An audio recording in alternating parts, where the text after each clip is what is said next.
Praise the lord. హల్లెలూయా. మరొక మారు పెద్దగా ప్రభువుని మహింపరుద్దాం. హల్లెలూయా.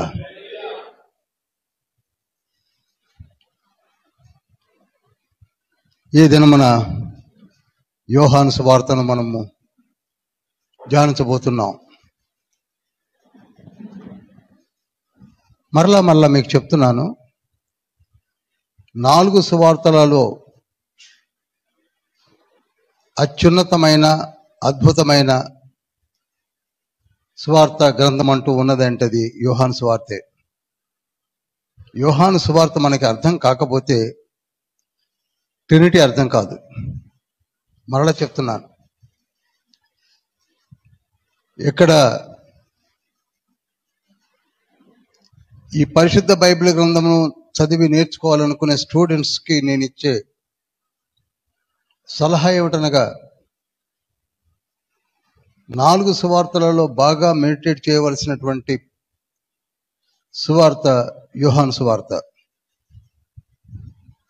పత్రికలలో బాగా మెడిటేట్ చేయవలసినటువంటి పత్రిక చాలా ఉన్నాయి. రోమపత్రిక అర్థమవుతే నీతి జీవితం ఏమిటో అర్థమవుతుంది. ఈ రోజులలో చాలా వరకు ఒక ప్రశ్న ఉన్నది ఏమిటంటే, ఎవడు నీతిమంతుడు లేడని. రోమీయులకు రాసిన పత్రిక 3వ అధ్యాయం 11, 12, 13, 14, 15, 16 వచనాల్లో ఉంటుంది. ఎవడు నీతిమంతుడు లేడని పట్టుకొని ఎవడు నీతిమంతుడు లేడని చెప్పుకుంటూ తిరుగుతున్నారు.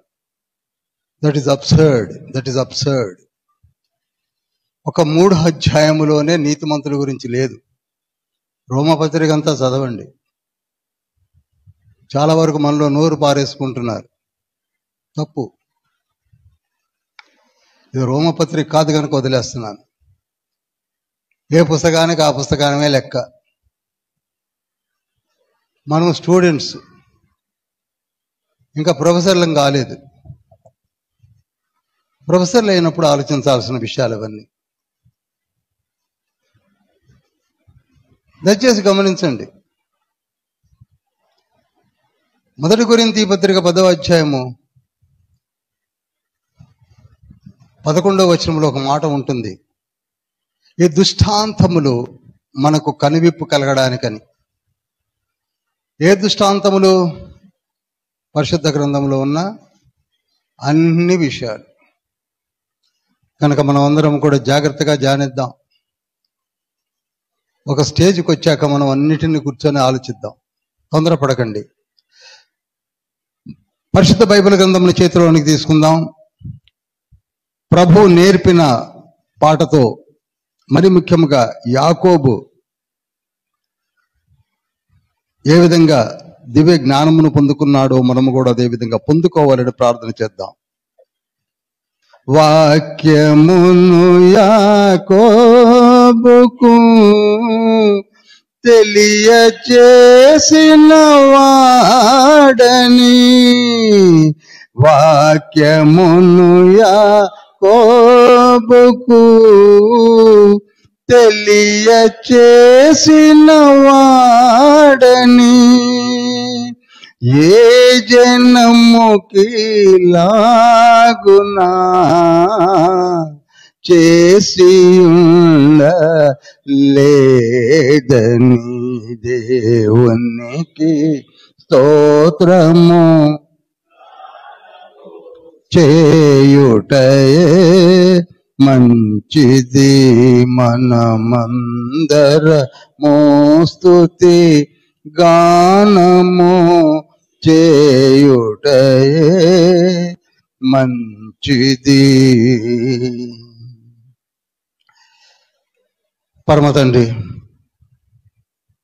సర్వ సృష్టికి ఆదియు అంతమునై ఉన్న గొప్ప దేవ, మీ కార్యములు జరిగించిన నిమిత్తమై మమ్మల్ని అందరినీ సృజించి సృష్టించి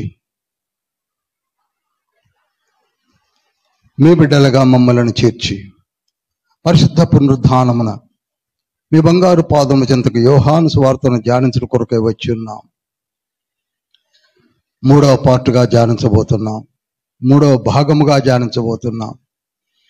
మీరే మాతో సూటిగా మాట్లాడండి. అల్పులము, అయోగ్యులము, ఏ యోగ్యత లేని వారము, ఏ జ్ఞానము లేని వారము, మాకున్న కొద్దిపాటి జ్ఞానముతో ఊహలలోనికి వెళ్ళిపోయినటువంటి మాతో మీరే మాట్లాడి మమ్మల్ని సరిచేసి పరలోకపు జ్ఞానమును మీరు మాకు అనుగ్రహించి విరిచిపెట్టమని యేసయ్య పరిశుద్ధ నామంలో అతి వినయంతో వేడుకుంటున్నాం పరమ తండ్రి. Amen, amen. గడిచిన రోజులలో యేసుక్రీస్తు ప్రభువుని గురించి అద్భుతమైనటువంటి ఫస్ట్ చాప్టర్. అద్భుతమని ఎందుకంటున్నానంటే ఆయన ఎవరో బోర్డు మీద కూడా వేసి నేను చూపించాను. యేసయ్య ఎవరు బోర్డు మీదే చూపించాను.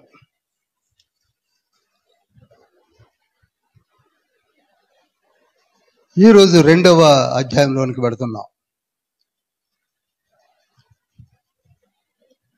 2వ అధ్యాయంలో 1వ వచనంలో 3వ దినమున గలిలయలోని కానా అను ఊరిలో ఒక వివాహం జరిగెను. యేసు తల్లి అక్కడ ఉండెను. యేసును ఆయన శిష్యులను ఆ వివాహమునకు పిలువబడిరి. ఇది ఇన్సిడెంట్. ఫ్రెష్ పరిచర్య మీకు అక్కడనే ఉంటుంది. 3వ దినము అని ఉంటుంది, జాగ్రత్త చదివితే. 3rd డే కానా అనే గలిలీ ప్రాంతంలోని ఒక గ్రామంలో వివాహం జరుగుతుంది. ఆ వివాహమునకు మరియమ్మ, యేసయ్య, ఆయన శిష్యులు కూడా వివాహమునకు పిలువబడ్డారు. ఇది మీకు బాగా తెలిసినటువంటి, బాగా నలిగినటువంటి సబ్జెక్టు. నేను దాదాపుగా సువార్తలలో బాగా మీకు తెలిసినది, మనమందరము కూడా దైవజనులు ప్రకటించిన వాటిని నేను ఎక్కువగా వివరించాల్సిన అవసరం లేదనుకుంటున్నాను. ఈ వివాహమునకు ప్రభువుని పిలవడం జరిగింది. అయితే అక్కడ ఒక చిన్న అమాంతరం జరిగింది. ఏమిటనగా వివాహములో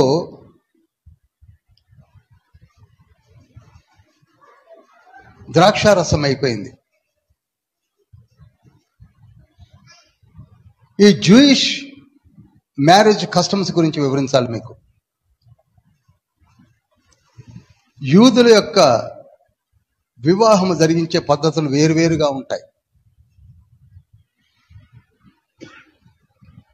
before serving the supper are dinner వారు ద్రాక్షారసం ఇవ్వాలి.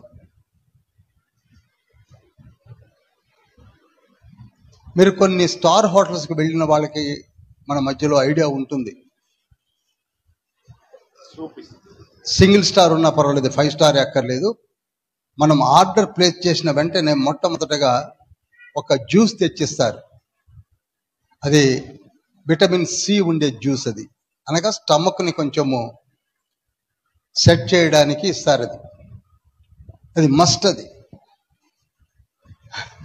నాకు అది బెంగళూరులో ఆ అనుభవం చూసి నేను కొంచెం కన్ఫ్యూజ్ అయ్యాను. ఎప్పుడు నాకు తెలియదు అదేంటి ఆర్డర్ ఇస్తే ఏదేదో జ్యూస్ తెచ్చి ఇచ్చాడు అనుకున్నా.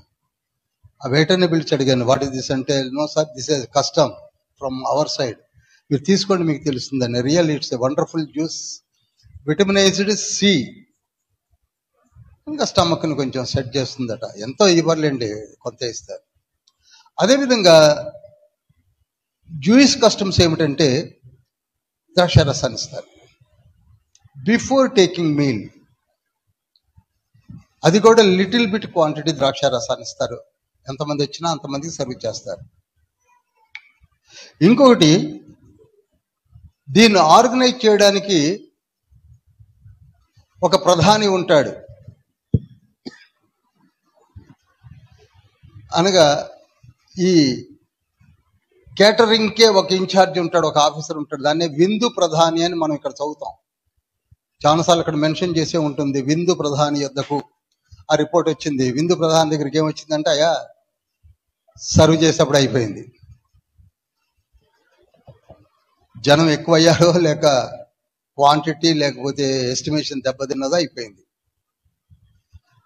అప్పుడు అలజడి వచ్చేసింది. ద్రాక్షారసం లేదేమిటి? ఆ నోట ఈ నోట మరియమ్మ దగ్గరికి వచ్చింది. అది ఇందులో సీక్రెట్ ఏముంది? మరియమ్మకి చెప్తే ఏదో రకంగా ఏర్పాటు జరుగుతుందన్న సంగతి చిన్న రోమర్ ఉంది వాళ్ళకి. అందుకే యేసయ్య చెప్తుంది, ఆ తర్వాత ఏదో జరుగుతుందని అనుకున్నారు. మరియ తల్లి దగ్గరికి వచ్చింది ఆ రిపోర్టు. వచ్చినప్పుడు ఆవిడ వెంటనే గ్రహించింది.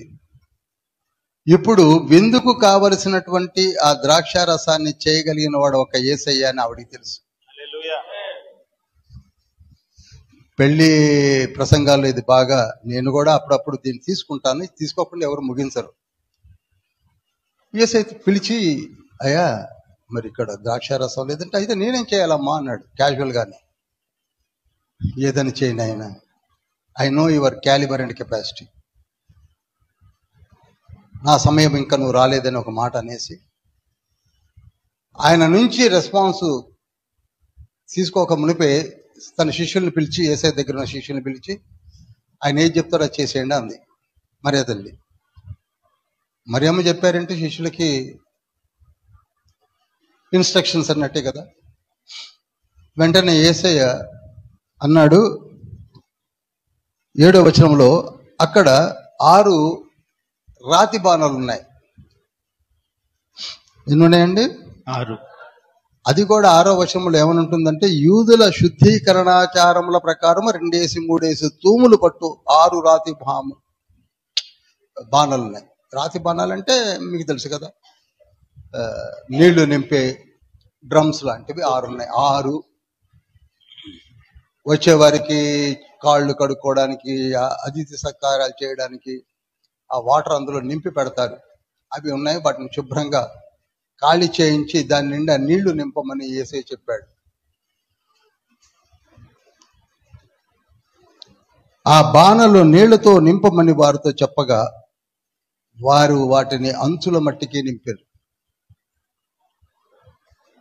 నింపిన తర్వాత దానిలో ముంచి విందు ప్రధానికి చూపించమన్నాడు యేసయ్య. వాడికి ఇంత ఆశ్చర్యపోయి ఉండొచ్చు, నీళ్లు నింపి ముంచి చూపించమంటాడు ఏంటని. కానీ ఆ రోజులలో యేసయ్య ఏది చెప్పినా వాళ్ళు శిరసా వహించేవాళ్ళు కదా. హల్లెలూయా. మనకంటే చాలా ఆలోచనలు వస్తాయి కానీ వాళ్ళకి అవి లేవు.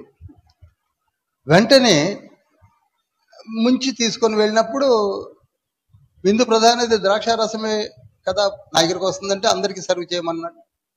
అందరికీ సర్వ్ చేయడం జరిగింది. అప్పుడు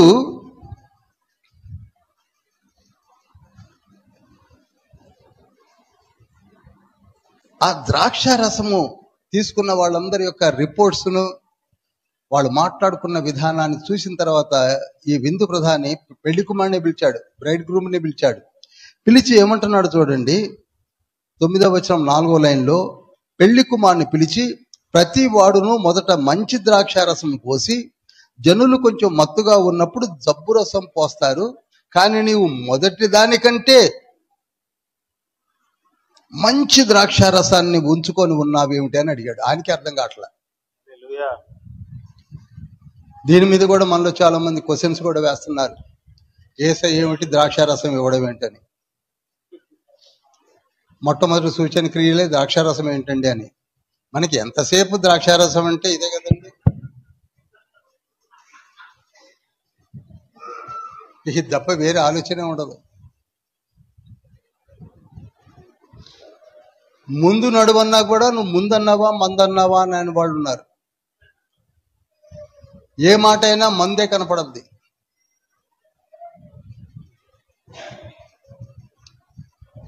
యేసయ్య సర్వ్ చేయమన్నటువంటి ద్రాక్షారసము అది ఒక కస్టమ్స్ని సూచిస్తుంది. క్లియర్గా అది జబ్బుతో కూడినటువంటి ద్రాక్షారసం కాదు, ఫ్రెష్ ద్రాక్షారసం. ద్రాక్షారసం ఎప్పుడు కూడా వైన్ ఎప్పుడు కూడా ఫ్రెష్గా ఉన్నది, ఇంటాక్సికేషన్ ఉండదు. నాకు తెలిసి ఈవెన్ 10 to 15% ఆఫ్ ఇంటాక్సికేషన్ కూడా ఉండదు. మీకు విషయం తెలుసా, మోర్ దాన్ 20% ఆల్కహాల్ ఉంటేనే మత్తు వస్తుంది. మీరు బెనిడ్రిల్ అని కాఫ్ సిరప్స్ కొన్ని తెచ్చుకొని చూస్తుంటారు, అందులో పర్సంటేజ్ ఆఫ్ ఆల్కహాల్ ఉంటుంది. అది మోర్ దాన్ 20కి వచ్చినప్పుడే నిద్ర మత్తును కలిగిస్తుంది. జనరల్గా 10 to 15 లోపే ఉంటుంది. That is recommended by health organisations.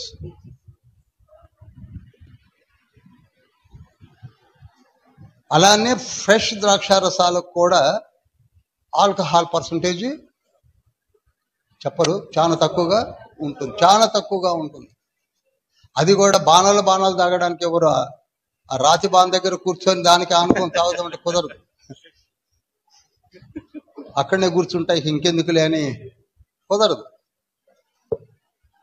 వాళ్ళు ఎంత క్లాస్గా సప్లై చేస్తారో అంత క్లాస్గానే తీసుకోవాలి. ఇది ఒక అద్భుతమైనటువంటి సూచన. ఇక్కడ ఇది మర్చిపోయాం మనం.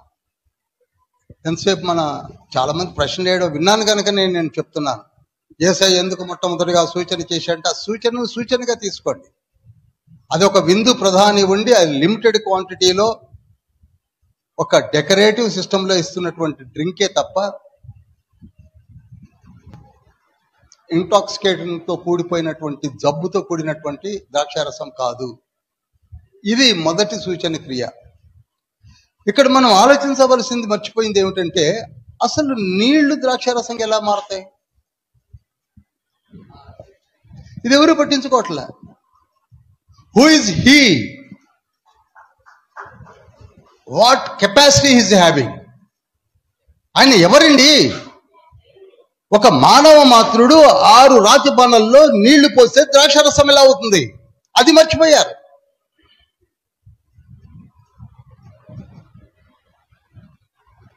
మొదటి అధ్యాయాన్ని జ్ఞాపకం చేసుకోండి, 21వ అధ్యాయం వరకు కూడా. Who is he?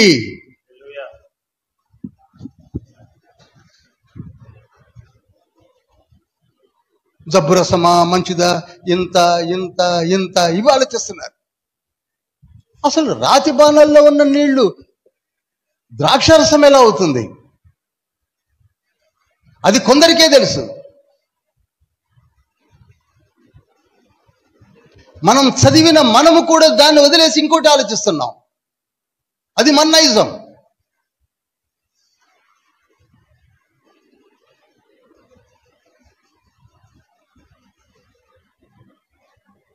యేసయ్య ఈ సూచన చేసిన తర్వాత ఆ శిష్యులు ఎవరైతే ముంచి పోశారో వారిలో 100కి ఎంత పర్సంటేజ్ చేస్తారో వేసుకోండి. అంత ఫెయిత్ పెరిగింది వాళ్ళకి.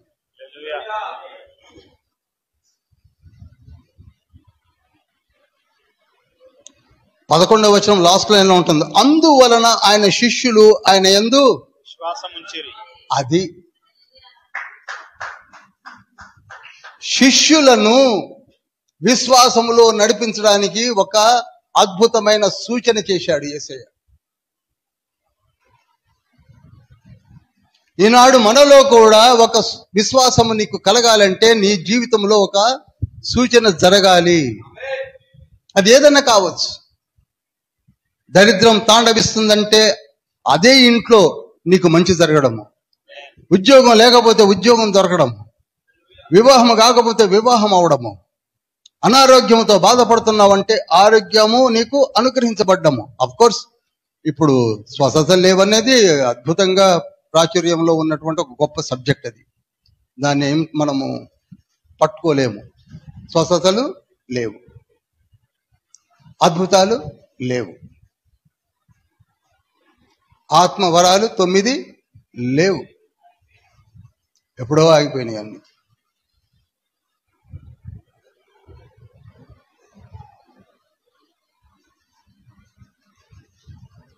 ఆ తర్వాత యేసయ్య ఏం చేశాడు? యెరూషలేములోకి ఎంటర్ అవుతున్నాడు. 13వ వచనంలో ఉంటుంది, యూదుల పస్కా పండుగ సమీపింపగా యేసయ్య యెరూషలేములోనికి వెళ్ళాడు. నేను మీకు ఒక హోంవర్క్ ఇస్తున్నాను. యోహాను సువార్తలో ఎన్ని పస్కా పండుగలకు యేసయ్య అటెండ్ అయ్యాడు? 1, 2, 3, 4, 5, 6 చదివితే అర్థమవుతుంది. ఎందుకండి ఇది ఇంపార్టెంట్ అంటే? ఎస్, అది ఇంపార్టెంటే. ఎన్ని పస్కా పండుగలకు యేసయ్య అటెండ్ అయ్యాడు? ఆ తర్వాత ఇంకొక విషయం, ఇప్పుడు ఇంకొక చిన్న ప్రశ్న కూడా ఉంది. ఏంటంటే అసలు పండగలే జరపకూడదు. ఏం జరపకూడదండి? నాకు ఆశ్చర్యం ఏమొస్తుందంటే అసలు ఒక నాటికి అసలు మనం ఏం చెప్పాలో ఏం చెప్పకూడదు అది నీట్లే నాకు. నిజమండి. ఇప్పుడు రెస్ట్రిక్టెడ్ బౌండరీస్లోకి వెళ్ళిపోతున్నాం. ఏది చెప్పాలో ఏది చెప్పకూడదు. క్రిస్మస్ పండుగ అంటే అది అసలు జరపడానికే వీల్లేదు బ్రదర్, అసలు 25 అని ఎక్కడుంది అని అంటారు. న్యూ ఇయర్ అనేది ఎక్కడుంది చెప్పండి అన్నాను. బైబిల్లో న్యూ ఇయర్ ఎక్కడుంది? అసలు న్యూ ఇయర్ లేదు రైటే. బైబిల్లో ఉన్న 7 పండుగలు ఏమన్నా తెలుసా? అసలు 7 అని అన్నా ఎన్ని పండుగలు తెలుసా? అది తెలియదు. పండుగలు తెలియదు, పండుగలు చేయకూడదు. కానీ యేసయ్య ఇక్కడ ప్రతి పస్కాకు అటెండ్ అవుతున్నాడు. అర్థమవుతుందండి అందరికీ? యేసయ్య అంటే ఎవరు? ఇక నేను అనడం కంటే మీరే చెప్పచ్చు. Who is he? ఆయన వచ్చి ప్రతి పండగకు అటెండ్ అవుతున్నాడు. ఎందుకు? పండగలు అవసరం లేదనే వాళ్ళు యేసయ్య ఎందుకు అటెండ్ అయ్యాడు? అటెండ్ అయ్యి ఏం చేస్తున్నాడు? చదవాలండి మరి బైబిల్ని. పండగని అవైల్ చేసుకుంటున్నాడు యేసయ్య. ప్రతి పండగలో సువార్తను ప్రకటిస్తున్నాడు యేసయ్య. హల్లెలూయా. పండగలో పై కూర్చొని ఈ రోజు మీరు పండుగలో ఏం చేశారు నాకు పెట్టండి అని అడగట్లా. పండుగను సువార్తను ప్రకటిస్తున్నాడు. పండుగను ఆధారం చేసుకుంటున్నాడు. ఒక్కొక్క పస్కా పండుగలో ఒక్కొక్క పనిని జరిగిస్తూ వస్తున్నాడు. అందుకే మీరు పండగలు, పస్కా పండుగలో యేసయ్య ఏం చేశాడో మీరు బాగా చదివితే మీకు అర్థమైపోద్ది.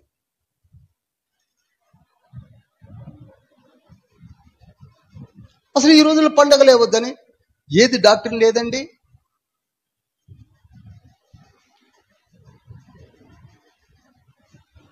యోహాను సువార్త 10వ అధ్యాయం 22వ వచనం ఒకసారి చూస్తారా?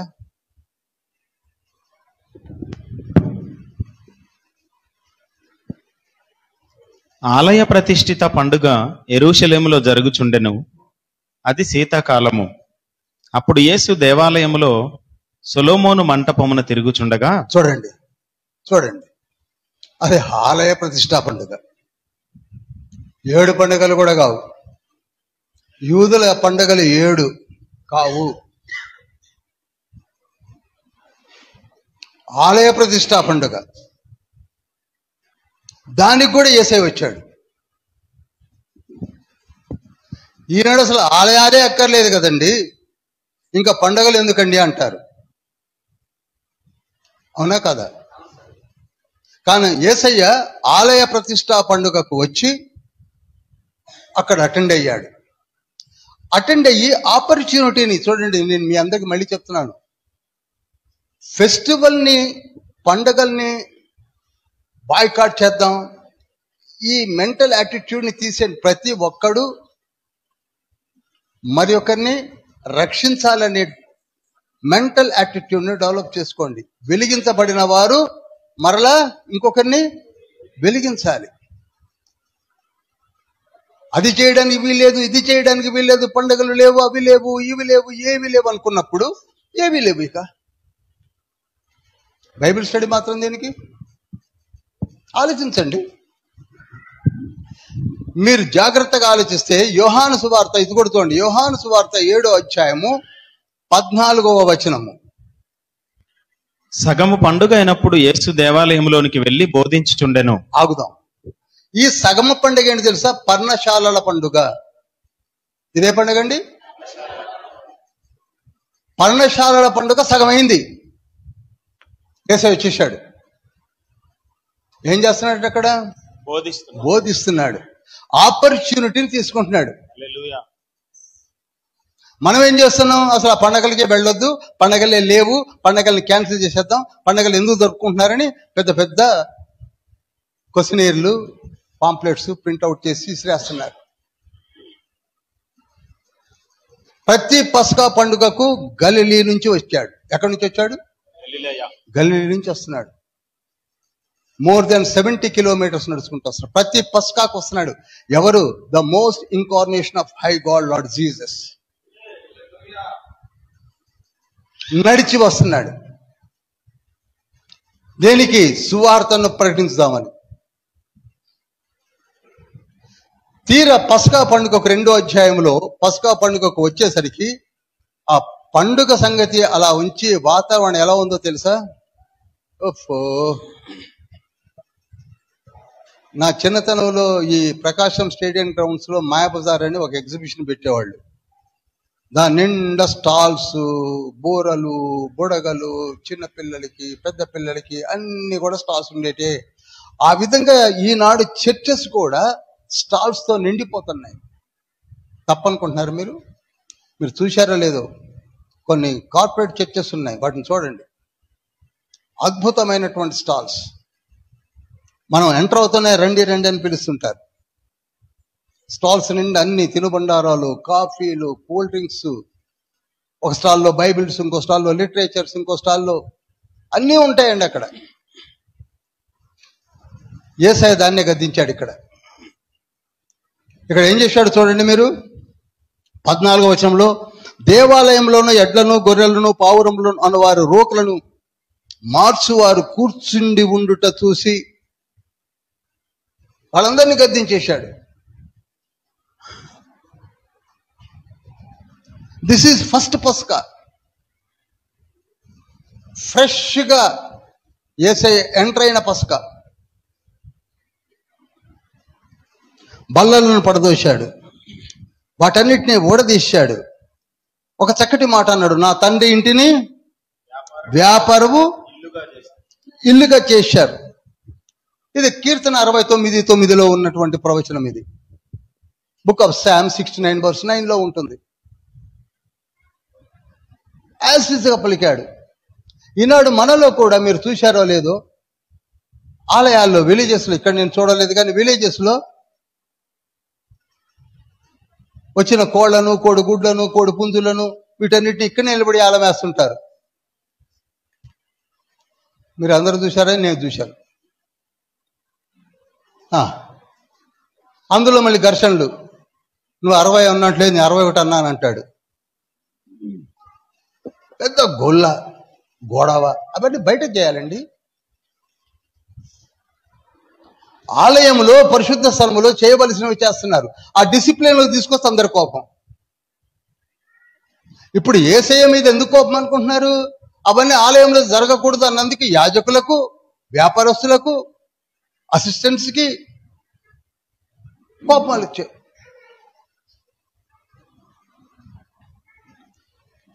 గమనించండి, దేవుని ఇల్లు ఇది.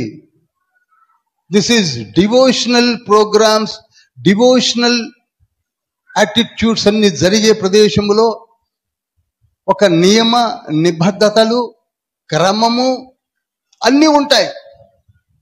అది ఉండకపోతే దేవుని ఇల్లు కాదు. ఎగ్జిబిషన్ హాలు, సాలార్జంగ్ మ్యూజియం, పార్కులు అని పిలవచ్చు. If you are attending the church, you follow the rules of the church.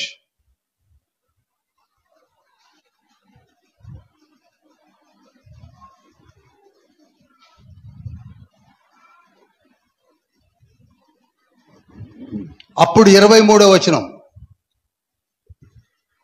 ఆయన పస్కా పండగ సమయమున యెరూషలేములో ఉండగా ఆ పండుగలో అనేకులు ఆయన చేసిన సూచక క్రియలను చూచి ఆయన నామమందు విశ్వాసముంచిరి.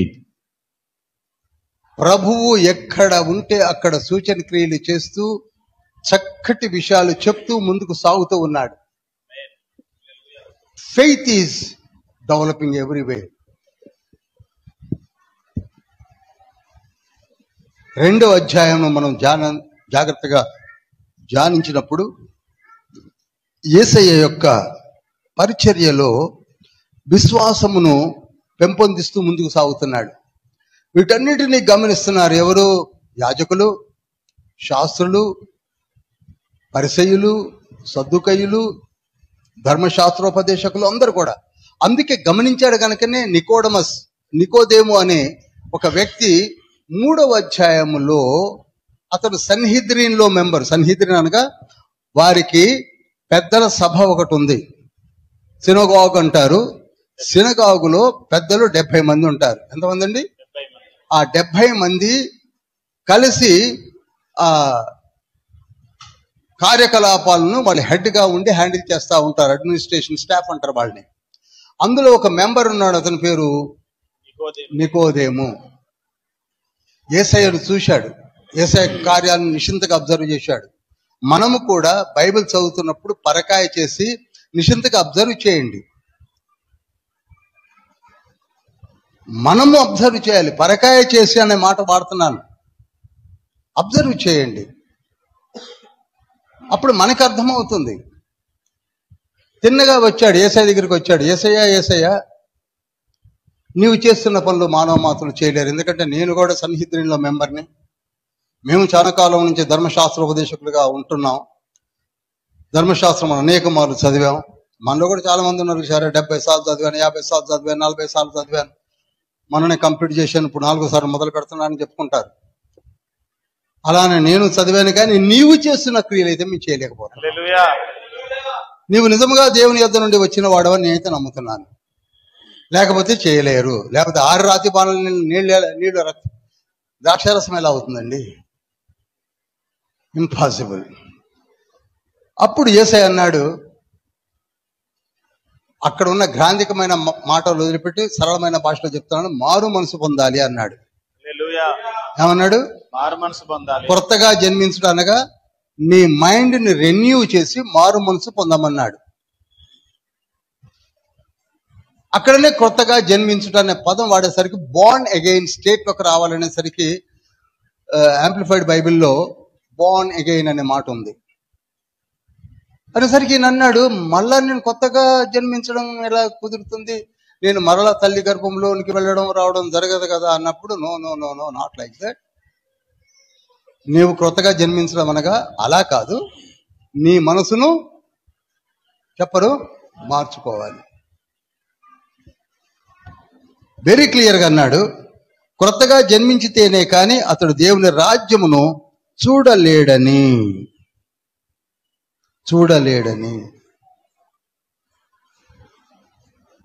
అర్థమైంది. ఓహో, మనసు మార్చుకోవాలి. మారు మనసు చాలా ఇంపార్టెంట్. ఆ తర్వాత వెంటనే ఏమన్నాడు? నీటి మూలముగా జన్మించాలి అన్నాడు. ఏమన్నాడండి? నీటి మూలముగా జన్మించడం అనగా బాప్తిస్మము. This is nothing but confirmation.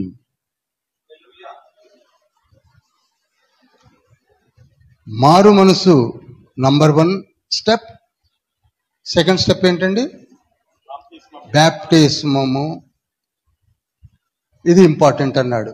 నీటి మూలముగా జన్మించాలి. అక్కడ కాగల యేసయ్య ఒకడు నీటి మూలముగాను ఆత్మ మూలముగాను జన్మించాలన్నాడు. కొంచెం కన్ఫ్యూజన్ లో పడ్డాడు. ఆయన సంగతి వదిలిపెట్టి మనం కన్ఫ్యూజన్ లో పడ్డాం.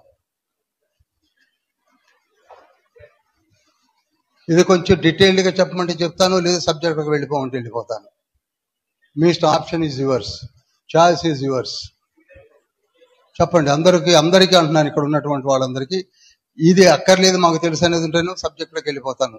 లేదు ఇది డీటెయిల్డ్గా కావాలంటే డీటెయిల్డ్గా చెప్తాను. చెప్పండి. డీటెయిల్డ్ కావాలన్నోడు చేసి రాస్తండి. రైట్.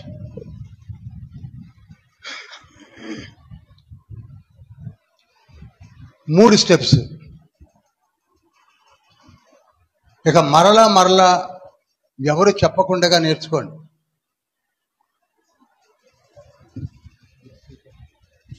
ఐదో తారీఖు నాడు ఇక్కడనే నిలబడి 2 గంటలు చెప్పాను నేను.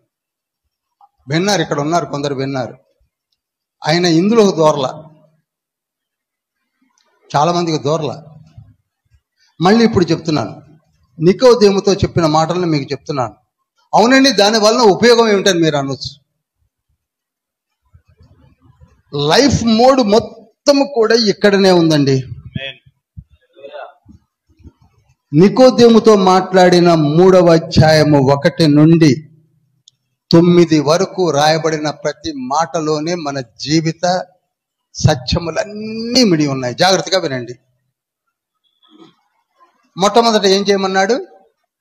మారు మనసు ఆలోచించుకోమన్నాడు. You think about your mind. ఇంగ్లీష్లో, తెలుగులో నీ స్థితిని ఒక్కసారి జ్ఞప్తికి తెచ్చుకునేదేముంది? మనందరికీ తెలుసు మనందరం పాపులమని కదా. మనందరం పాపులమన్న సంగతి వేరుగా చెప్పవలసిన లేదు, అది అందరికీ తెలిసిందే. అయినా ఒక్కసారి రోమీయులకు రాసిన పత్రిక 3వ అధ్యాయము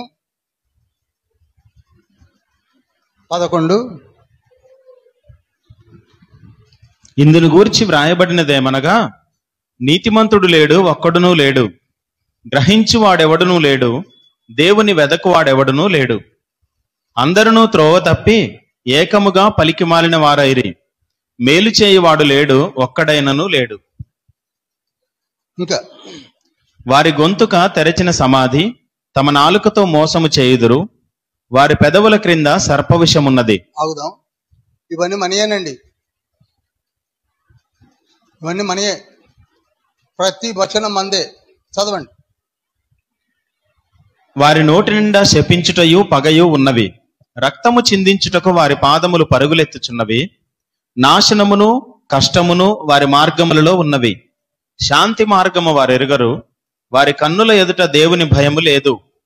ప్రతి నోరు మూయబడినట్లును సర్వలోకము దేవుని శిక్షకు పాత్రమగునట్లును ధర్మశాస్త్రము చెప్పుచున్న వాటినన్నిటినీ ధర్మశాస్త్రమునకు లోనైన వారితో చెప్పుచున్నదని ఎరుగుదుము. ఏలయనగా ధర్మశాస్త్ర సంబంధమైన క్రియల మూలముగా ఏ మనుష్యుడును ఆయన దృష్టికి నీతిమంతుడని తీర్చబడడు. చాలండి. ఇప్పుడు చెప్పండి, 11 నుంచి 18 వరకు నేను మెయిన్గా తీసుకుంటున్నాను. నీతిమంతుడు ఒక్కడునూ లేడు, నీతిమంతుడు లేడు, గ్రహించువాడు కూడా లేడు. చాలా సీరియస్గా తీసుకోవాలి మాటల్ని. గ్రహించువాడు కూడా లేడు, దేవుని వెదుకువాడు లేడు, అందరూ త్రోవ తప్పి ఏకముగా పనికి మాలిన వారైరి, మేలు చేయువాడు లేడు, ఒక్కడైనను లేడు.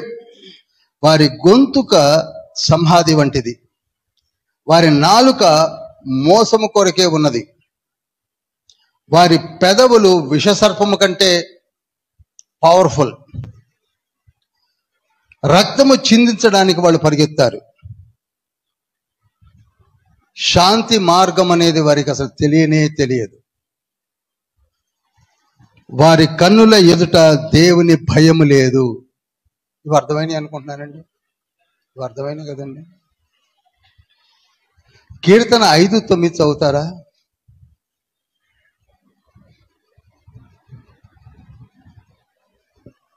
వారి నోట యథార్థత లేదు, వారి అంతరంగము నాశనకరమైన గుంట, వారి కంఠము తెరచిన సమాధి, వారు నాలుకతో ఇచ్చకములాడుదురు. చాలండి. ప్రసంగి 7:20 కూడా చదువుతారా?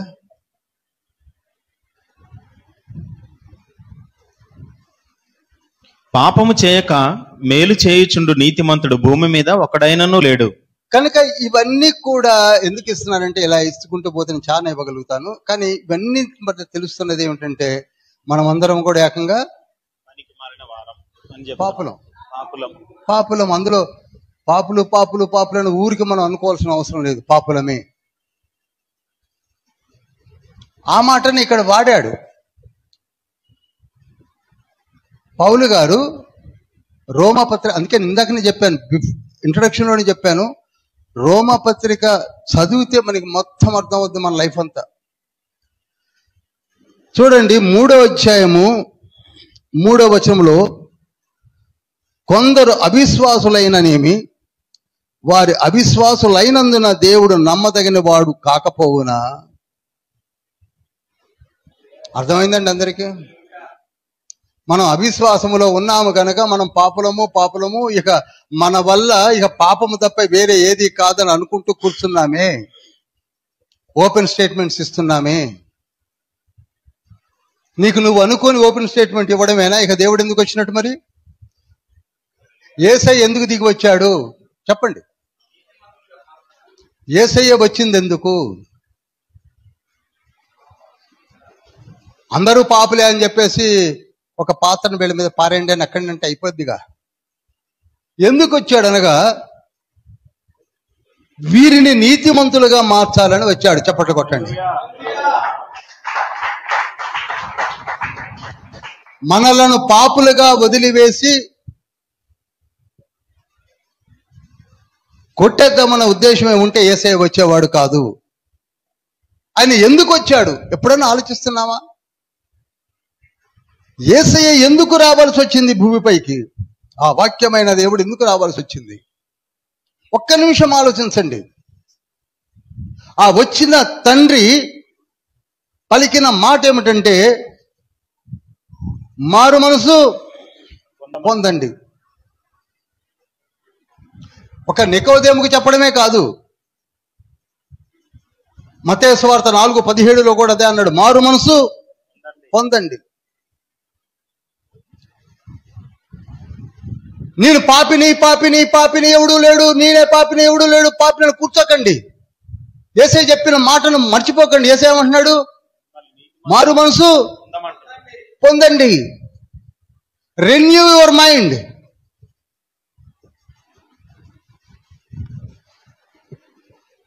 అపొస్తలులు చెప్పిన 27 పత్రికలే కానివ్వండి, సువార్తలే కానివ్వండి, ఏదైనా చదివినా ఆ మాటే కనపడుతుంది, మారు మనసు పొందండి. మనం ఏం చేశాము? ఆ మాటని మరి ఎక్కడ జీర్ణించుకున్నామో నాకు అర్థం కావట్లేదు. అనగా ఈ చెత్త జీవితము, ఈ పాడు నాలుక, పాడు తలంపులు, పాడు ఆలోచనలు, పాడు మందు, పాడు వ్యభిచారము, పాడు జీవితము, పాడు తలంపులు, ఇవన్నీ కూడా నాకు వస్తున్నాయి. సిగరెట్లు, పేకాట, ఒకటేమిటండి, దేవునికి విరుద్ధమైన అన్నీ కూడా మనలో ఉన్నాయి. ఇక దీనికి లిస్ట్ చేయనక్కర్లా. దీన్ని పోవాలంటే ఏం చేయాలంటే నీకు నీవే ఒక్క నిర్ణయం తీసుకోవాలి. ఆ నిర్ణయమే అందరు చెప్పాలి. అది తీసుకున్నోడికి అర్థమైద్దండి. నీ జీవితాంతము ఆ మాట దగ్గరికి రానియకపోతే నీ లైఫ్లో అర్థం కాదు. ఈయన preacher Nicodemus is a preacher, బోధిస్తున్నాడు. సన్నిహితుల్లో మెంబరు, పెద్ద గమలీయేలు పాదముల చెంత ధర్మశాస్త్రం అవపాసనం పట్టిన వాడు.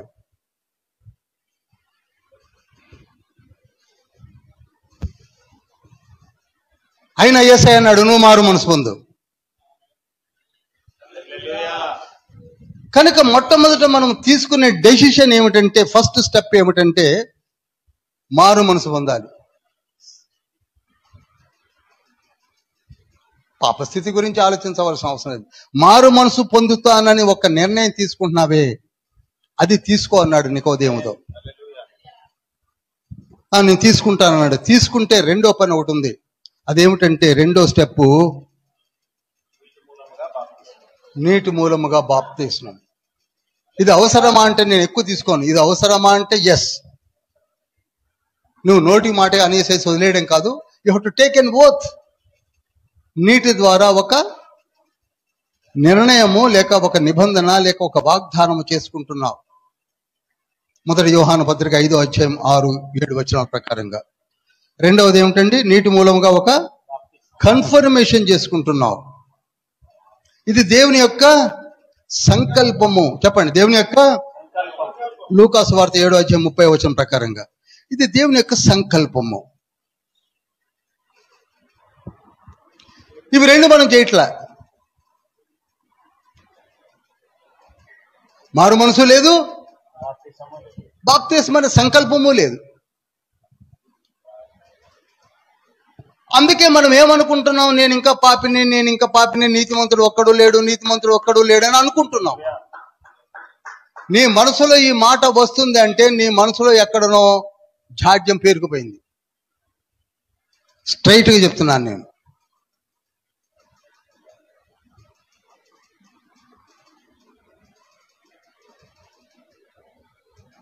అవునండి, నీతిమంతుడు ఒక్కడు లేడని ఎందుకు అంటున్నానంటే అందరూ కూడా అట్నే ఉన్నారు కనుక నేను అంటున్నాను అనొచ్చు. ఎప్పుడైతే నీవు మారు మనసు పొందాలని ఒక డెసిషన్ తీసుకొని నీటి మూలముగా నీవు బాప్తిస్మం తీసుకున్నావో, యేసయ్య ఒక గిఫ్ట్ ఇస్తున్నాడు. ఆ గిఫ్ట్ ఏమిటంటే పరిశుద్ధాత్ముడు. ఎవరండి? పరిశుద్ధాత్ముడు.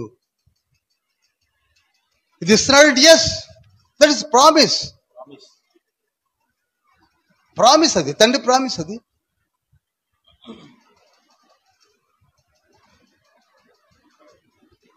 ఒకటో స్టెప్, రెండో స్టెప్ కరెక్ట్ అయితే మూడో స్టెప్ ఖచ్చితంగా ప్రామిస్ అది ఇస్తున్నాడు. ఆయన ఏం చేస్తాడు? ఆ పరిశుద్ధాత్ముడు వస్తే ఏం చేస్తాడంటే నేను కంప్లీట్ కంట్రోల్లో తీసుకుంటాడు.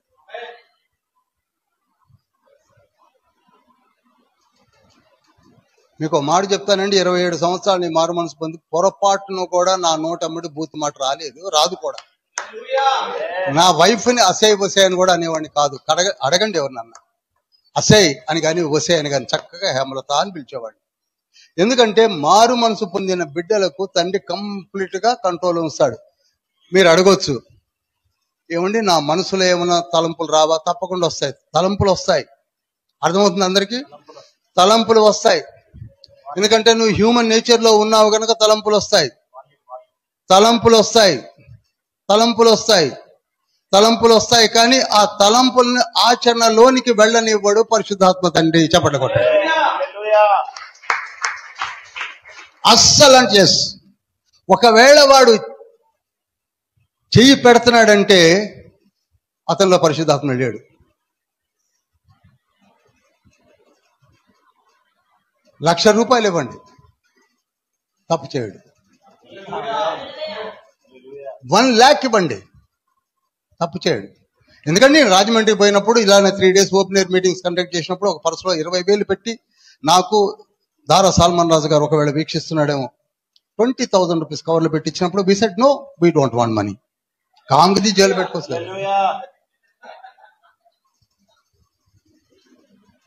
నో, సబ్మిషన్ ఉంది. అది సబ్మిషన్ అంతే, తప్పంట్లా.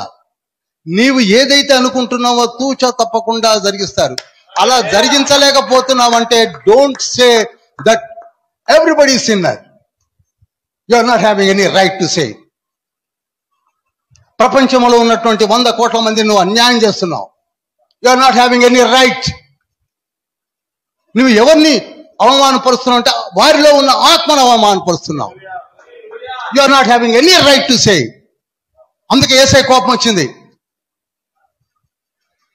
మత్తయి సువార్త 12వ అధ్యాయము 32వ వచనంలో, మీరెవరు ఏ పరిశుద్ధాత్మను అంటానికి? అంటే నన్ను అనండి కానీ పరిశుద్ధాత్మను అంటానికి వీల్లేదు. నీకెవరిచ్చారు అధికారం? తెలుసుకో. You are not certified person to say he is a sinner. మారు మనసు పొందాడు, బాప్తిసం తీసుకున్నాడు, ఆత్మచేత నడిపించబడుతున్నాడు. ఒకవేళ అవన్నీ తప్ప నీకు అనిపిస్తే వాడు పోతాడు. నీకెందుకు? అతను పోతాడండి, నీకెందుకు బాధ? నువ్వెందుకు వకాలత తీసుకుంటున్నావు? నువ్వు పొందావా లేదా? నేను నిజంగా చెప్తున్నాను, నా గురించి ఆలోచిస్తాను. నేను ఎవరినైనా ఏ దైవజనులు అండ మీరు ఎక్కడ కనపడదు, మీరు చూడండి. I never say, I'm not having any thought to say. ఎక్కడన్నా ఎవరైనా ఇక్కడ ఏదో డివేట్ అయితే ఇది ఆలోచించండి, ఇది ఇలా ఉన్నది అని చెప్తానే తప్ప, ప్రకటన గ్రంథంలో కూడా ఏ చెప్తున్నాను మీరు చూస్తూనే ఉన్నారు. బైబిల్ ఏం చెప్తున్నది మనకు కావాలి. మనం ఏమైపోయాం? డెసిషన్ తీసేసుకుంటున్నాం. అసలు యేసయ్యే పాపులను రక్షించడానికి ఎందుకు యేసయ్య వచ్చాడు చెప్పండి? పాపులను రక్షించడానికి ఎందుకు యేసయ్య వచ్చాడంటే మనలను మగ్గిపోతున్న పాపములో నుండి రక్షించడానికి వచ్చాడు. అదే ఆన్సరు, అదే కదా ఆన్సరు. పరిశుద్ధాత్ముడు ఉంటే అమ్మా నిజంగా పాపం చేయవా? చెయ్యవు.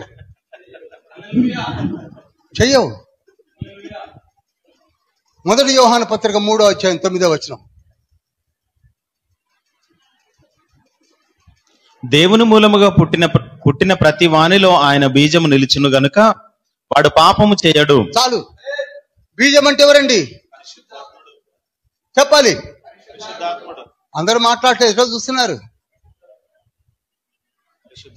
మనలో ఉంటాడు. దేవుని మూలముగా పుట్టినవాడు పరిశుద్ధాత్మను కలిగి ఉంటాడు కనుక వాడు పాపము చేయడు. ఒకవేళ పాపము చేస్తే వాడు దేవుని మూలంగా పుట్టినవాడు అంతే. నువ్వెవరు సర్టిఫికేట్ ఇవ్వడానికి? బార్ షాప్ లో కూర్చున్నాడు గురించి నువ్వు సర్టిఫికేట్ ఇవ్వడం దేనికి? లేని వాడికి నువ్వు సర్టిఫికేట్ ఇస్తున్నావు, తప్పు. మొదటి యోహాను 3:6 ఆయన యందు నిలిచియుండు వాడెవడను పాపము చేయడు. ఆగుదాం. ఆయన యందు నిలిచి ఉండు వాడెవడును పాపము చేయడు. పాపము చేయు వాడెవడో ఆయన యందు నిలిచి ఉండలేదు, ఆయనను చూడలేదు, వైస్ వర్సా.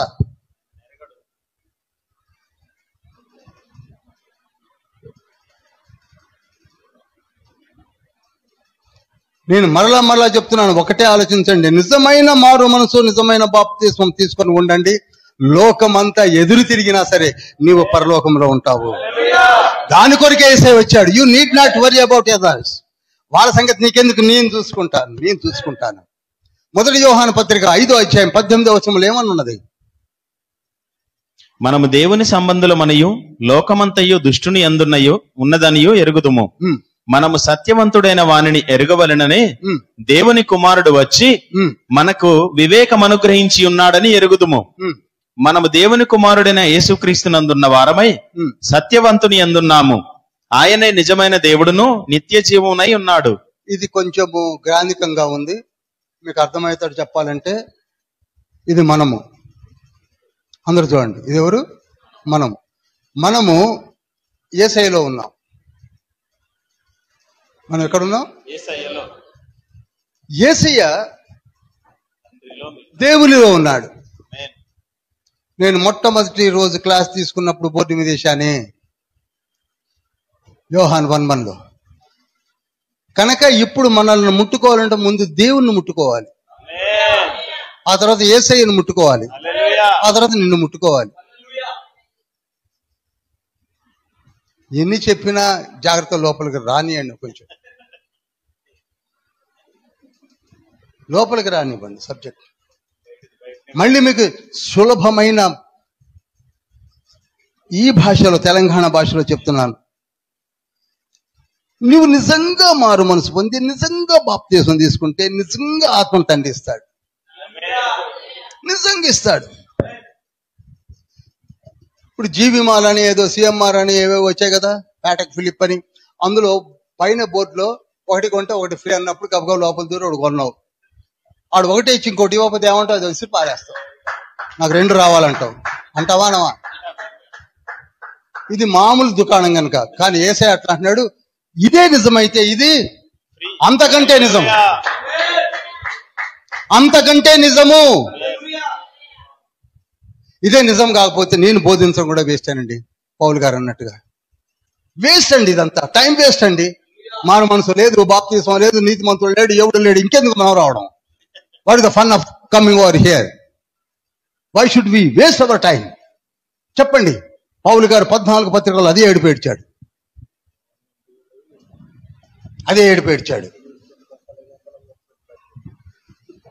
మొదటి పేతురు పత్రిక 5:10 ఏముంది? తన నిత్య మహిమకు క్రీస్తునందు మిమ్మును పిలిచిన సర్వకృపాని నిధియగు దేవుడు కొంచెము కాలము మీరు శ్రమపడిన పిమ్మట తానే మిమ్మును పూర్ణులనుగా చేసి స్థిరపరిచి బలపరచును. ఎవరు పూర్ణులుగా చేస్తారట? కొంచెం ఇది గ్రాంధికంగా ఉండడం వల్ల మనకు అర్థం కావటం, మన భాషలో రాసుకోవాల్సి వస్తుంది బైబిల్. తానే మనలను అన్ని విధాలుగా పాపం చేయకుండా, అటు నడవకుండా ఇటు నడవకుండా, అటు తిప్పి ఇటు తిప్పి సత్య మార్గంలో పెట్టి పూర్ణులుగా చేసి ఏమన్నది పాస్టర్? స్థిరపరిచి బలపరుస్తాడట.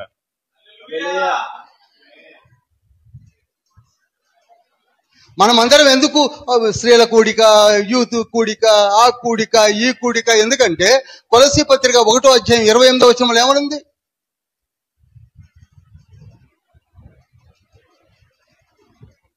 ప్రతి మనుష్యుని క్రీస్తునందు సంపూర్ణునిగా చేసి, చూడండి, ప్రతి మనుష్యుని క్రీస్తునందు సంపూర్ణునిగా చేసి ఆయన ఎదుట నిలవబెట్టవలననే సమస్త విధములైన జ్ఞానముతో మేము ప్రతి మనుష్యునికి బుద్ధి చెప్పుచు, చూడండి, ప్రతి మనుష్యునికి బోధించుచు ఆయనను ప్రకటించుచున్నాము.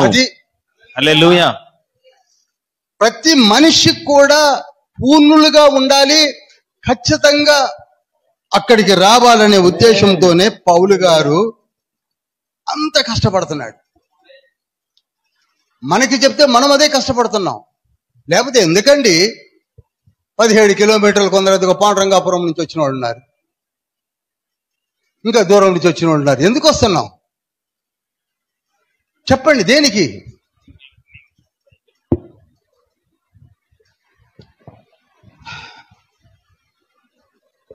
ఏది లేదు అనుకునే కాడికి ఇంకా ఎందుకు?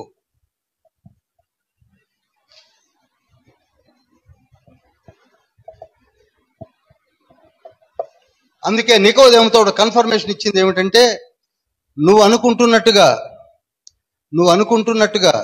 నేను పైనుండే వచ్చానన్నాడు. 13వ వచనం చూడండి, 3:13.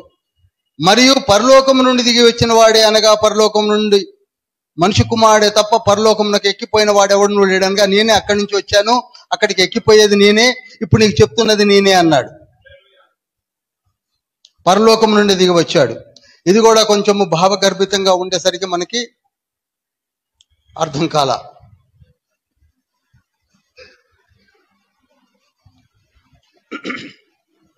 పదహారవ వచనం మనకి బాగా నానిన వర్స్. దేవుడు లోకమును ఎంతో ప్రేమించెను, కాగా ఆయన తన అద్వితీయ కుమారునిగా పుట్టిన వానియందు విశ్వాసముంచు ప్రతివాడును నశింపక నిత్య జీవం పొందునట్లు ఆయనను అనుగ్రహించెను. ఇది కూడా మిస్లీడ్ అయింది.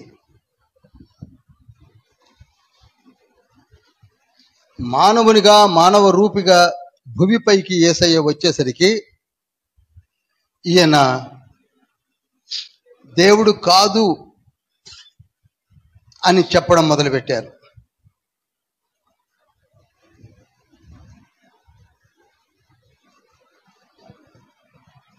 ఎందుకనగా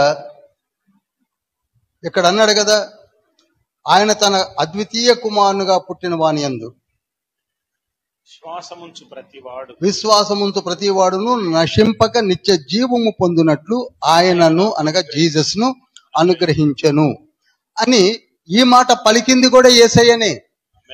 తనకు తానే తన గురించి చెప్పుకుంటూ వస్తున్నాడు.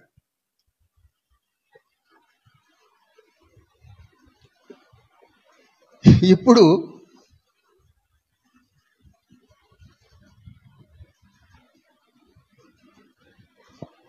నాకెంత టైం ఉంది? కలుపుకోవాలా? అదే ఎంత ఉంది? రిమైనింగ్ టైం చెప్పు. ½ గంట ఉంది. ఎందుకంటే టైం కలపలేదు, అందుకు అడిగాను. ఓకే, ఇక్కడ చూడండి, యేసయ్యను సబ్జెక్ట్లోకి వస్తున్నాను. ఈనాడు దేవుడు కాడు తెచ్చేశారు. ఏమన్నారు? దేవుడు కాదు. He is not God. ఒకవేళ ఒప్పుకోవాల్సి వస్తే బలవంతంగా ఒక దేవుడు అంటారు. Is a God, is a God. మరి ఆ ఏ గాడ్ ఏంటో నాది అసలు దేవుడే కాదన్నప్పుడు ఇంకా ఏ ఎందుకు ఉంటుంది? ఏ కూడా ఉండకూడదు. మరి ఎందుకో ఇక మనం మరీ ఎక్కువైపోయారు, ప్రపంచంలో ఎక్కువయ్యేసరికి ఏ అనే మాట తెచ్చారు. యేసయ్య దేవుడు కాదు. యేసయ్య దేవుడు కాదు అన్నది 4th సెంచరీలో ఏరియస్ అనే ఒక ప్రెస్బిటేరియన్ తీసుకొని వచ్చాడు. ఇది నోట్ చేయండి.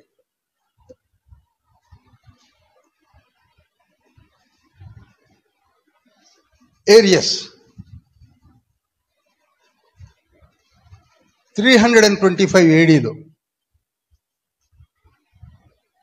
యేసయ్య దేవుడు కాదు. Areas, ARIUS.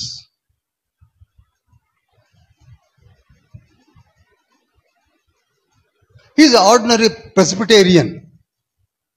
Presbyterian means ఒక పూజారి, లేక ఒక యాజకుడు, లేక ఒక కాపరి. ఇప్పుడు నాలాగా ఆ రోజులలో 325 AD అక్కడికి ఆయన ఆగల. ఇంకో మాట ఏమన్నాడంటే, మీరు ప్రార్థన చెయ్యాలంటే తండ్రికి చేయాలని కానీ యేసు కాదు అన్నాడు. ఈ రెండు ఎవరన్నది ఎవరంటే అన్నది ఏరియస్. ఏ సెంచరీలో? 325 4th సెంచరీ అండి. 400 ఏళ్లే. 400 ఏళ్లలో వచ్చిన ఏరియా సిద్ధాంతాన్ని పట్టుకొని కూర్చున్నారే కానీ 2025 దాకా జరిగిన అప్డేషన్స్ ని ఎవరూ పట్టించుకోవట్లేదు.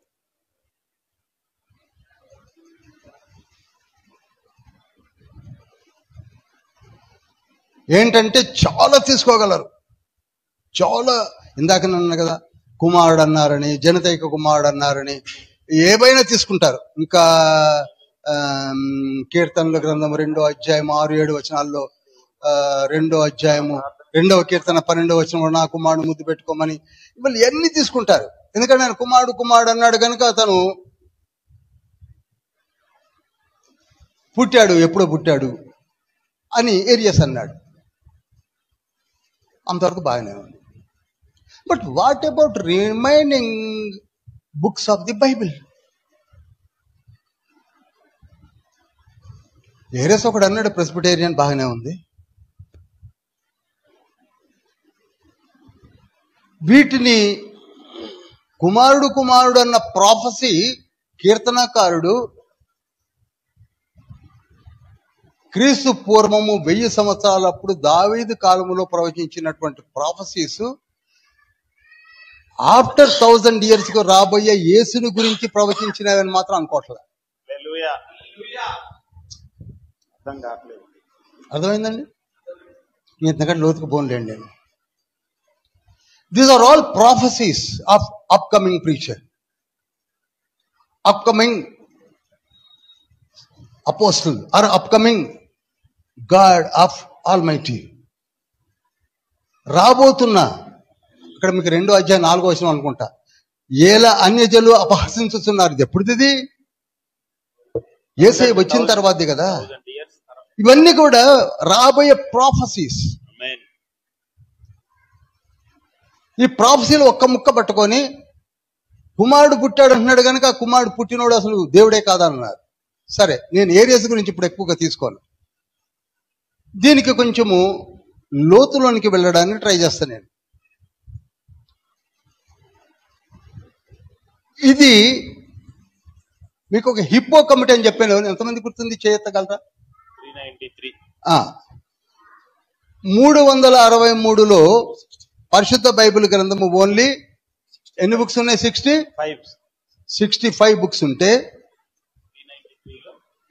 393లో హిప్పో కమిటీ అంటే the committee of the council of the hippo ఏం చేసిందంటే అందరు కలిసి కూర్చొని ఆత్మపూర్ణులై ప్రార్థించి, లేదు ఇది కలపాల్సిందని కలిపారు. కనుక 393లోనే పరిశుద్ధ ప్రకటన గ్రంథం యాడ్ చేయబడింది. అలానే ఇక్కడ ఈ ఏరియన్ కౌన్సిల్ ఆఫ్ నైసియా రాసుకోండి. కౌన్సిల్ ఆఫ్ నైసియా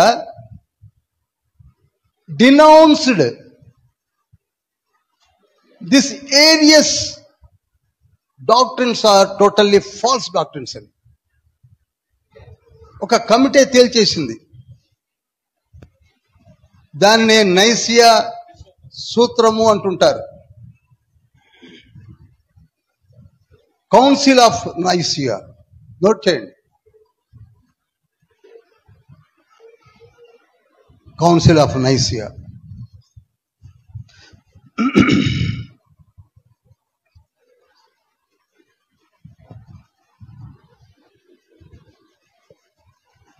ఈ రోజులలో మనకి చాలా చాలా గూగుల్ ప్లస్ ఎన్సైక్లోపీడియాస్ ప్లస్ చాలా బైబిల్స్ కూడా మనకి దగ్గరగా more than 40 to 50 Bibles, confidence Bibles, ఇవన్నీ కూడా వచ్చాక వాటన్నిటిని చూసి ఇంకా కన్ఫ్యూజ్ అవడం మొదలుపెట్టారు. ఏరియస్ వేరు, ఆర్మేనియన్స్ వేరు. ఆర్మేనియన్ సిద్ధాంతం వేరు, ఏరియస్ సిద్ధాంతం వేరు, జాన్ కెల్విన్ సిద్ధాంతం వేరు. మళ్ళీ అక్కడ కన్ఫ్యూజ్ కాకండి. నేను ఎందుకు వాటిలోకి వెళ్ళలేదంటే కొందరు ఏంటంటే గ్రీక్, హీబ్రూ లాంగ్వేజెస్ ను కూడా చూసుకుంటూ పెడుతుంటారు. మంచి ఆసక్తి కలిగిన వాళ్ళు చూడడంలో తప్పేం లేదు. ఎంత ఆసక్తిగా నువ్వు చదివి నేర్చుకుంటే అంత మంచిది, నేను కాదన్నా. కానీ ఇప్పుడు చూడండి, Jesus is just human being, not God అని ఏరియస్ ఏ విధంగా అయితే అన్నాడో, దానికి మూలంగా నేను ఒక చిన్న విషయాన్ని చెప్పి ఈరోజు ముగిస్తాను నేను. అదేమిటంటే 91వ కీర్తన తీస్తారా?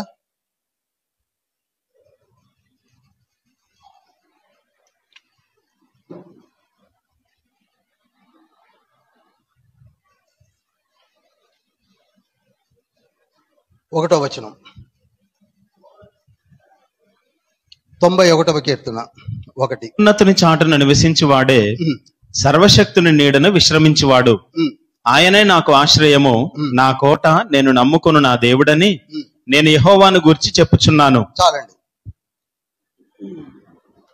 జాగ్రత్తగా వినండి. అందరికీ రుచించకపోవచ్చు కూడా, అది కూడా చెప్తున్నాను. మహోన్నతుని చాటున అని ఒక మాట, సర్వశక్తుని నీడన అని ఇంకొక మాట. రెండు అండర్లైన్ చేయండి, రాయండి.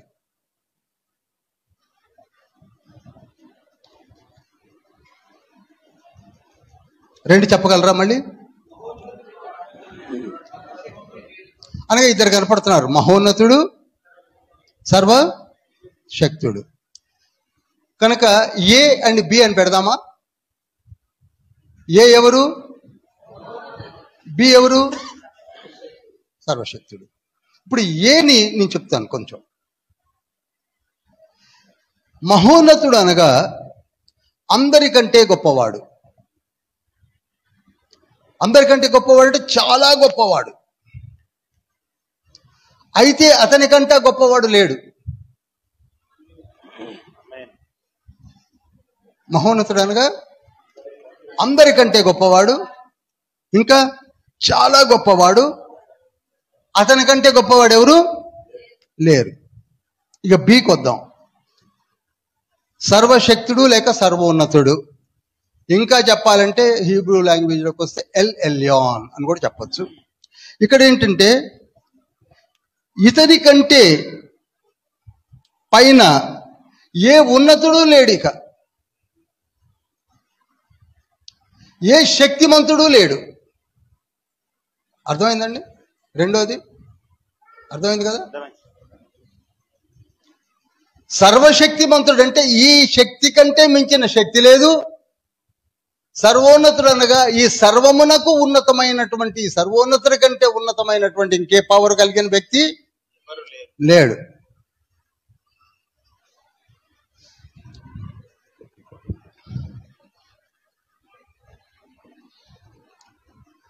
అనగా ఈయన కంటే ఒక మెట్టు పైన ఎవరన్నా ఉన్నారా? సర్వశక్తిని కంటే, సర్వోన్నతుని కంటే అంటే ఎవరు చెప్పరేమండి?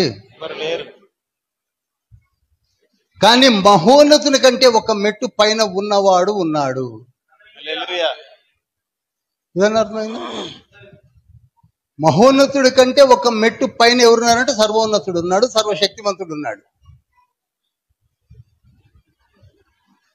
అర్థమైందా? హల్లెలూయా. అనగా మహోన్నతుడి కంటే ఒక మెట్టు పైన ఉన్నవాడు సర్వశక్తివంతుడు లేక మహోన్నతుడు అనగా ఆయన ఎవరై ఉంటారు? Supreme God. ట్రినిటీ ట్రినిటీ అని పోగా అరుస్తా కూర్చున్న వాళ్ళు నోట్ చేయండి జాగ్రత్తగా.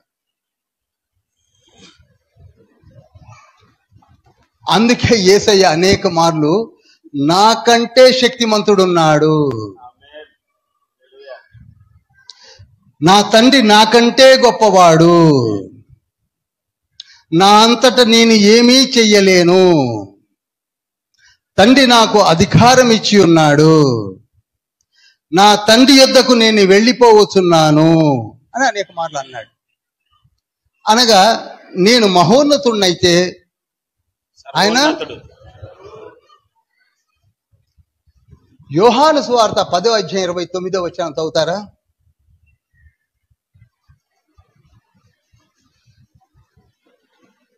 వాటిని నాకు ఇచ్చిన తండ్రి అందరికంటే గొప్పవాడు. చూసారా? బాబా బాబా ఆది యందు వాక్యం ఉండెను, వాక్యము దేవుని యొద్ద ఉండెను, వాక్యము దేవుడై ఉండెను అన్న దగ్గర ఒక్క మాట చెప్తాను. వాక్యం అనే దగ్గర యేసయ్య అని చదవండి.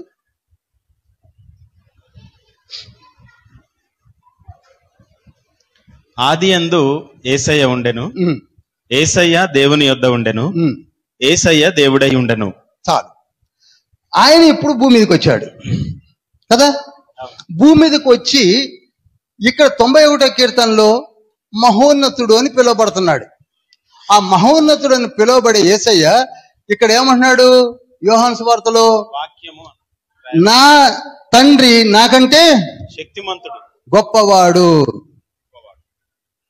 నేను నా తండ్రి అని అంటున్నాడంటే 30వ వచనంలో ఏమంటాడు? ఏకమై ఉన్నాము. ఏమన్నాడు 30లో? నాకంటే గొప్పవాడే కానీ ఏమై ఉన్నాము? ఏకమై ఉన్నాం. అది ఇక్కడ begotten means unity of the nature. సరే, అంత పెద్ద వర్డ్స్ అక్కర్లా.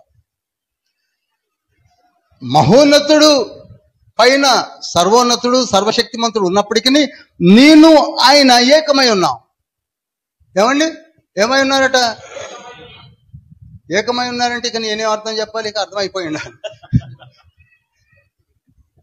అని యేసయ్య అంటున్నాడు. నేను సర్వోన్నతుడిని, మహోన్నతుడిని, సర్వోన్నతుడితోటి ఏకమై ఉన్నాను. నేను నా తండ్రి ఏకమై ఉన్నామంటే అర్థం ఏంటి? కలిసిపోయి ఉన్నామని. 5:30 చదవండి.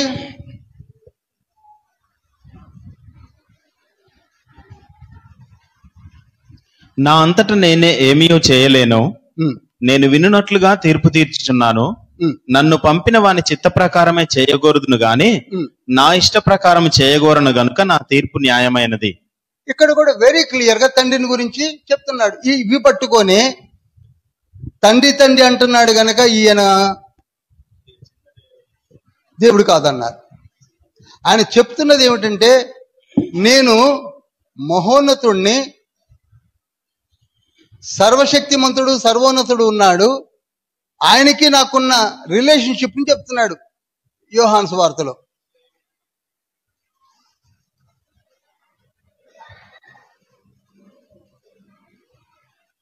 ఇదే సత్యము మనకు కావాలి కనుక ఇప్పుడు మనం ఎక్కడ దాక్కోవాలట? 91:1 ప్రకారంగా కాదు కాదు కాదు కాదు మహోన్నతిని చాటున మనం వెళ్ళవలసింది మహోన్నతుని దగ్గరికి. సర్వోన్నతుని దగ్గరికి వెళ్ళలేవు, సర్వశక్తుని దగ్గరికి వెళ్ళలేవు.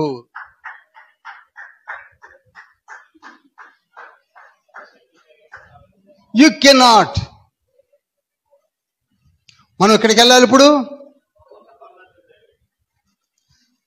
సర్వశక్తుడు లేక సర్వ అధికారి దగ్గరికి మనము వెళ్ళలేము.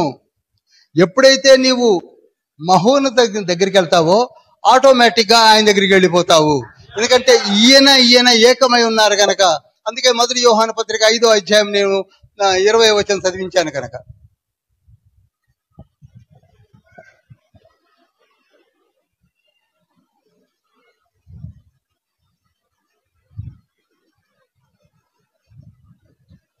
దేవుని యొద్దకు మనం డైరెక్ట్ గా సర్వోన్నతులు సుప్రీం తండ్రి దగ్గరికి మనం ఎందుకు వెళ్ళలేమనగా మన పాపములు అడ్డుగా ఉన్నాయి. యెషయా 59 ప్రకారంగా అడ్డుగా ఉన్నాయి కనుక వాటిని తీసివేస్తేనే మనం వెళ్ళగలము. అది తీసివేయడానికే ఆ మహోన్నతుడు వచ్చాడు, తీసివేశాడు. మనమేమో తీసివేయలేదు ఇంకా తీసివేయలేదు అని చచ్చేదాకా అనుకుంటూ కూర్చున్నాం. అని తీసేశాడు. తీసేసి ఏం చేస్తున్నాడు? మధ్యవర్తిగా ఉన్నాడు. 1 తిమోతి పత్రిక 2వ అధ్యాయము 5వ వచనం ప్రకారంగా, యోబు గ్రంథము 9వ అధ్యాయం 32, 33 వచనాల ప్రకారంగా, యెషయా గ్రంథము 2వ అధ్యాయం 4వ వచనం ప్రకారంగా మధ్యవర్తిగా ఉన్నాడు. మధ్యవర్తిగా వచ్చిన ఆ దేవుని పేరేంటి? మహోన్నతుడు. మనకు అర్థం అవ్వాలి కదా, మహోన్నతుడు.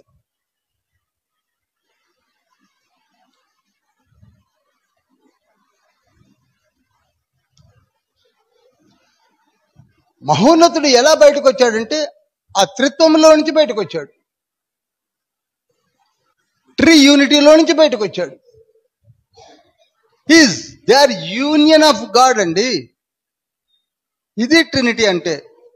ఓ బద్దలు కొట్టుకోవాల్సిన అవసరమే లేదు. యూనియన్ ఆఫ్ గాడ్, తండ్రి, కుమార, పరిశుద్ధాత్మలు బయటికి వచ్చి తన్ను తానే యేసుక్రీస్తు ప్రభువుగా తగ్గించుకొని రిక్తునిగా చేసుకొని సిలువలో వ్రేలాడి రక్తాన్ని చిందించి, ఇవన్నీ మనకున్నాయి కదా. ఫిలిప్పీ పత్రిక 2వ అధ్యాయం 6, 7, 8 వచనాల్లో ఉన్నది. ఇవన్నీ నేను చెప్పాల్సిన అవసరం లేదు.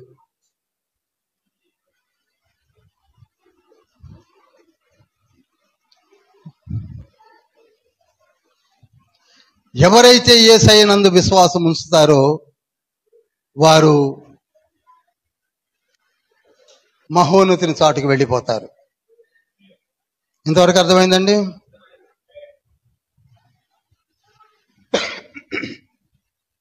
ఇప్పుడు 91వ కీర్తన తీయండి.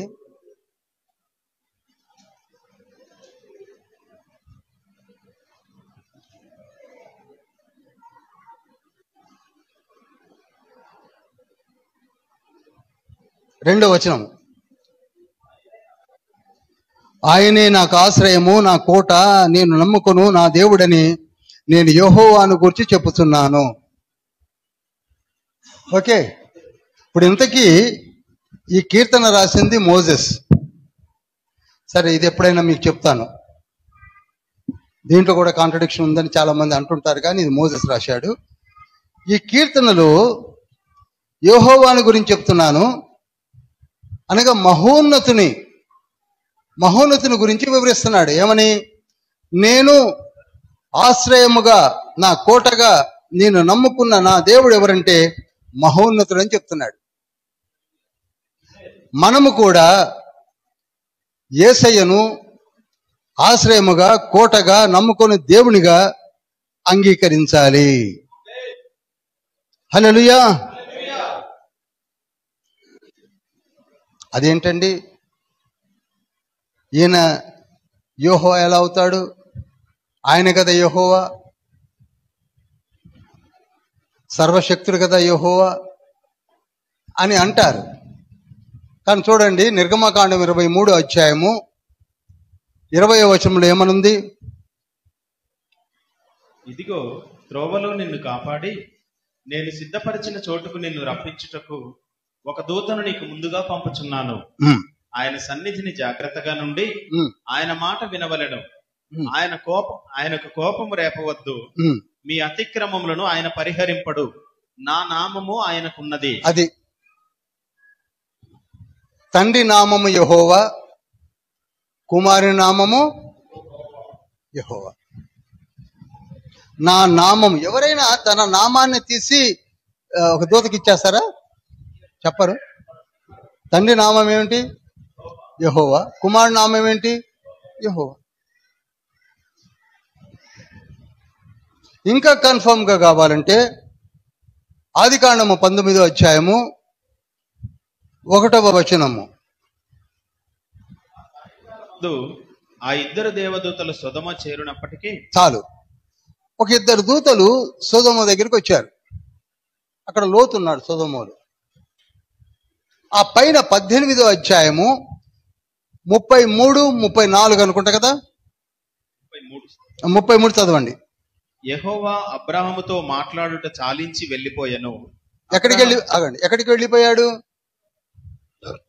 పరలోకానికి వెళ్ళిపోయాడు. అబ్రహాముతో మాట్లాడిన యెహోవా పరలోకానికి వెళ్ళిపోయాడు. డిపార్ట్ అయినటువంటి ఇద్దరు దూతలు ఎక్కడికి వచ్చారు? లోతు దగ్గరికి వచ్చారు. వచ్చి ఇప్పుడు 19:24 వచనం చూడండి.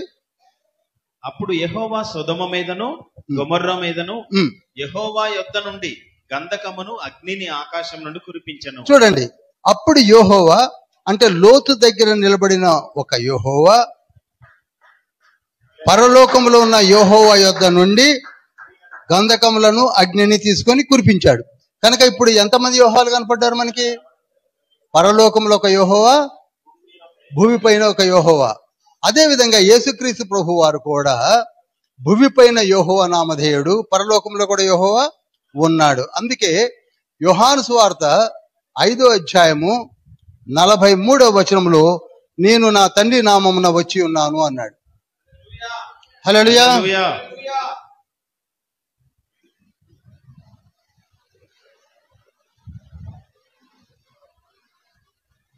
ఇప్పుడు నిర్గమాలో చెప్పుతున్నది ఏంటంటే, పంపబడుతున్న దూత పేరు యెహోవానే, పంపుతున్న దేవుని పేరు కూడా యెహోవానే.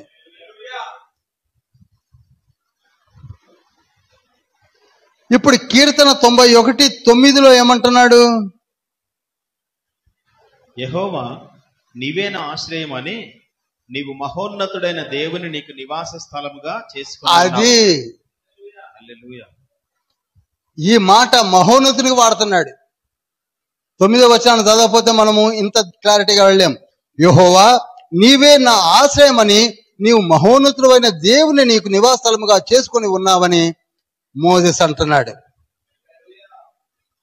నీ మార్గములన్నింటిలో నిన్ను కాపాడుటకు ఆయన నిన్ను గూర్చి తన దూతలకు ఆజ్ఞాపించడానికి, ఇవన్నీ కూడా మోషే ఎంతో కాన్ఫిడెంట్ గా చెప్తున్నాడు. అందుకే మనం అనాలి, ఓ యేసయ్యా నీవు సర్వశక్తి గల దేవుడివై ఉండి, సర్వోన్నతుడివై ఉండి మా కొరకై ఒక మెట్టు దిగి మహోన్నతునిగా వచ్చావు. ఎంతో త్యాగం చేశావు, శిలువ బాధను అనుభవించావు, మాకు రక్షణనిచ్చావు. అదండి జరిగింది. అది జరిగింది. ఇక్కడ అన్నది అది. మహోన్నతుని చాటున నివసించువాడే సర్వశక్తిని నీడన విశ్రమించువాడు. ఇదంతా మీరు చదువుకుంటూ పోతుంటే ఆ మహోన్నతుని చాటున ఎవరైతే ఉంటారో వారికి ఇవ్వబోయే ప్రొటెక్షన్ అంతా కూడా 16 వచనాల్లో వివరించాడు. మనకు ఆ ప్రొటెక్షన్ ఇవ్వబోతున్నాడు. ఆయన మనకి కోట, ఆయన మనకి దుర్గము. వీటిని మనం నమ్మం. అసలు లివింగ్ విట్నెస్సే నేను మీకు. చూస్తుండగా రాలిపోతున్నారు, నేను ఇలానే వస్తున్నా అని చెప్తున్నాను.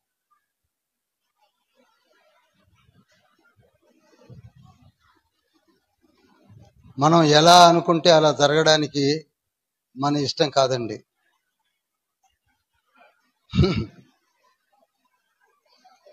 మనము ఆయన దగ్గరికి వెళ్ళి ఆయన కోటలో మనం నివసించి ఆయనతో నీవు అంటుకట్టబడినప్పుడు నీ అభిష్టాలన్నీ నెరవేర్చబడతాయి. హల్లెలూయా, హల్లెలూయా, హల్లెలూయా. అందరం లేచి నిలబడదామా?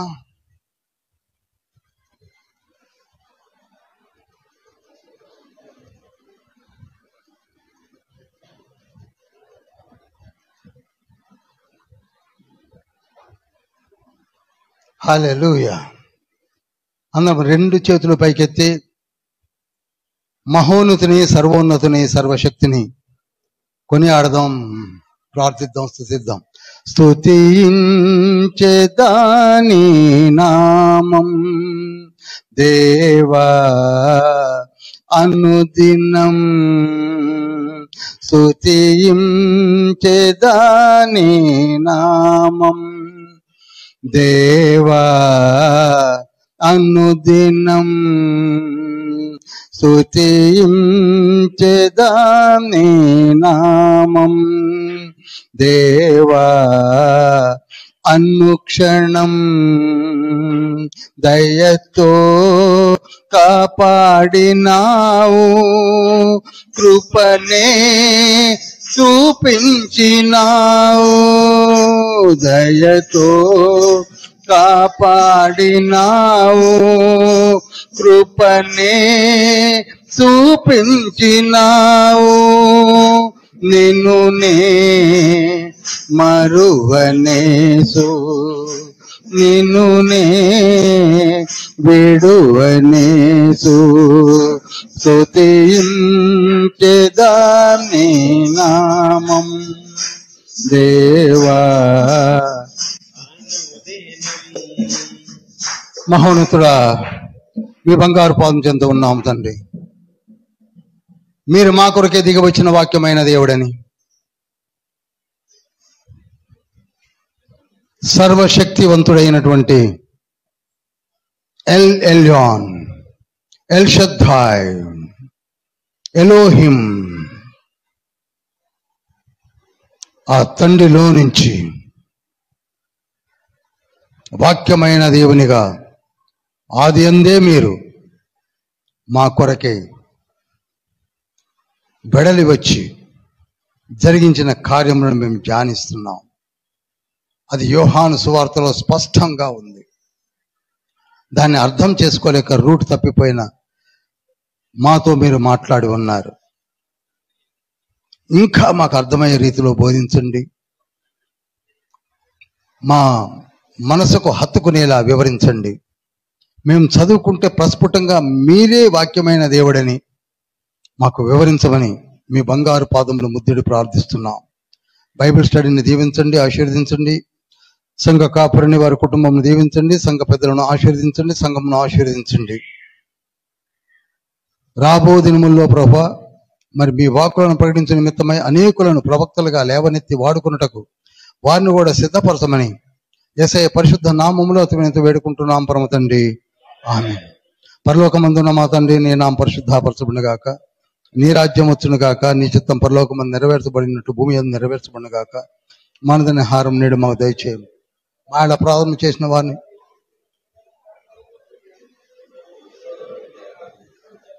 ఎందుకనగా రాజ్యము, శక్తి, మహిమ నిరంతరం నీవయ్యున్నవి తండ్రి, ఆమేన్. యేసుక్రీస్తు ప్రభువుల వారి కృపయు తండ్రి అయిన దేవుని ప్రేమయు పరిశుద్ధాత్మని యొక్క సహవాసము మనకును సార్వత్రిక సంఘమునకు తోడై నీడే ఉండును గాక. ప్రభు సత్యమే జయం, ప్రభు నామే జయం, ప్రభు సత్యమునికి సంపూర్ణ విజయం కలుగును గాక. ఆమేన్, ఆమేన్, ఆమేన్.